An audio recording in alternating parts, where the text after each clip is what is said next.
Amdan shuken hapurtei Kumma pakuri kasi Nang te shadu shate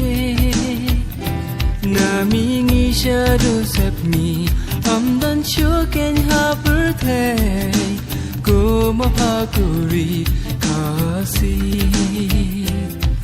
Kik shat ki wa ki tway Baju sum ki puri play O baliw mas ngam na kilom siya ki paham Kik shat ki wa ki tway Baju sum ki puri play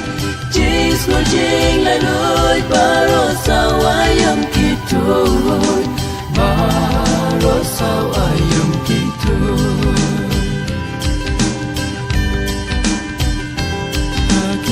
So balai Hagik pesanti will be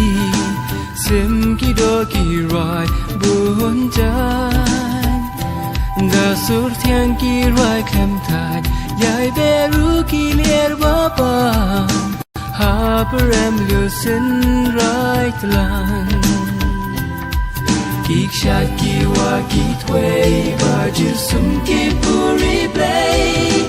O baliw mas ngam na kilom siya ki paham Kik shat ki wa ki tway Baju sum ki puri play Jis lo jing la loy Baro sawayam ki toy Baro sawayam